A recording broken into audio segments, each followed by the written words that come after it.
वृंदावन जंगल में कुछ शैतान बाघ एक पागल शेरनी पर जुल्म कर रहे थे। वे सभी बाघ मिलकर उस पागल शेरनी को चारों ओर से घेरे हुए थे। पागल शेरनी, तेरी हिम्मत कैसे हुई हमारे भाई कात्या की बेइज्जती करने की? आज हम तुझे नहीं छोड़ेंगे। छोड़ दे, मुझे छोड़ दे। मुझे क्यों मार रहा है? तुम सब मरोगे, देखना एक दिन तुम सब मरोगे। यह सुनकर एक बाघ उस पागल शेरनी को जोर से लात मारता है। पागल शेरनी दूर जाकर गिरती है। मासूमों पर जुल्मों को ना सहने वाला एक सच्चा शेर काशी दूर खड़ा यह सब देख रहा था। काशी पागल शेरनी को उठाकर खड़ा करता है। मारता है, इन सब ने मिलकर मुझे बहुत मारा। तभी एक बाघ फिर से उस पागल शेरनी की ओर उसे मारने आता है, लेकिन इस बार काशी उस बाघ पर जोरदार हमला करता है। यह देखकर उसके साथ खड़े उसके बाकी बाघ सिपाही काशी पर हमला करते हैं, लेकिन काशी अकेला एक एक करके उन सब जालिम बाघों को धूल चढ़ा देता है। सभी बाघ मार खाकर वहां से भाग जाते हैं। आखिर ये पागल शेरनी कौन थी और इसके ऐसे पागल होने के पीछे क्या वजह थी? वृंदावन जंगल में कात्या नाम का एक खूंखार बाघ रहता था। कात्या बाघ बहुत खतरनाक और जुल्मी था। जंगल का हर छोटे से छोटा बड़ा जानवर कात्या को जानता था। कात्या का खौफ आसपास के सभी जंगलों में था, और होता भी क्यों ना। कात्या बाघ वृंदावन जंगल में अपने 7 ताकतवर भाइयों के साथ जो रहता था। कात्या और उसके सभी भाई वे सभी बहुत ताकतवर थे। कात्या का आतंकी साम्राज्य जंगल में चारों ओर फैला हुआ था। कात्या के साम्राज्य में जंगल के सभी जानवर हमेशा डरे डरे रहते थे। उसके सामने बोलने की किसी की हिम्मत नहीं होती थी। जो भी कात्या के खिलाफ आवाज उठाता तो अगले ही दिन उसकी आवाज को हमेशा के लिए बंद कर दिया जाता था। हर रोज मौत का खेल खेलना कात्या के लिए एक शौक था। वह हर रोज अपने राज्य में मौत का खेल देखा करता था।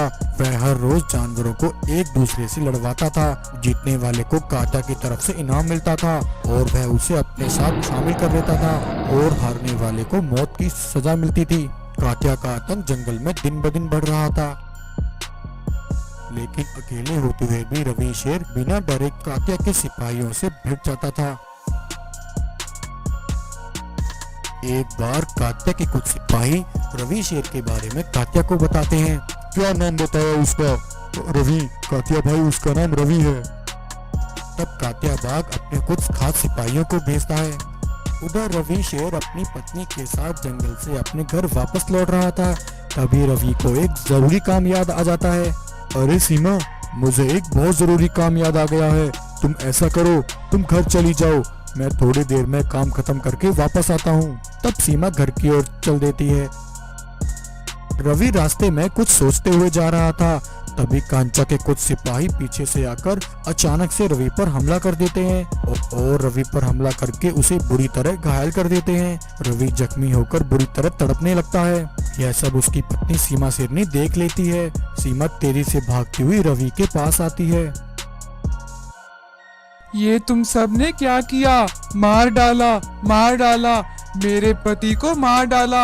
इन जालिमों ने मेरे पति को मार डाला। कोई मेरी मदद करो, मेरे पति को बचा लो। भगवान के लिए कोई तो मेरी मदद करो। सीमा जंगल में जोर जोर से चिल्लाती है, लेकिन वहाँ उसकी आवाज को सुनने वाला कोई नहीं था। घायल होने के कारण रवि शेर वहीं अपना दम तोड़ देता है। अपने पति रवि के मरने के दुख में सीमा शेरनी को बहुत बड़ा सदमा लगता है, और सीमा शेरनी वहीं अपनी याददाश्त खो देती है और पागल हो जाती है। कात्या के जुल्मों के सामने जंगल में सभी ने चुप्पी साध ली थी। कोई उसके खिलाफ जाने की हिम्मत तक नहीं कर रहा था। तब ऐसे में एक नई सुबह जंगल में एक सच्चा बहादुर सफेद शेर काशी आता है। काशी जंगल में अपने बीमार पिता का इलाज कराने के लिए आया था। काशी के पिता लंबे समय से बीमार चल रहे थे। वृंदावन जंगल में काशी का एक बड़ा भाई रघु अपनी पत्नी और बेटे के साथ रहा करता था। काशी लंबे समय बाद अपने भाई रघु से मिला था।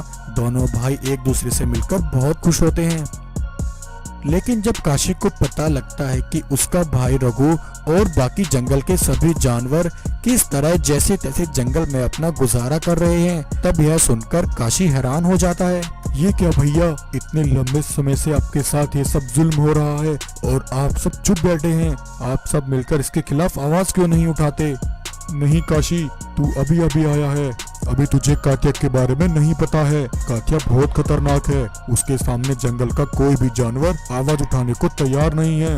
कात्या जो करता है, जैसा करता है, सब उसकी बात मानते हैं। जंगल में कोई भी कात्या को अपना दुश्मन नहीं बनाना चाहता।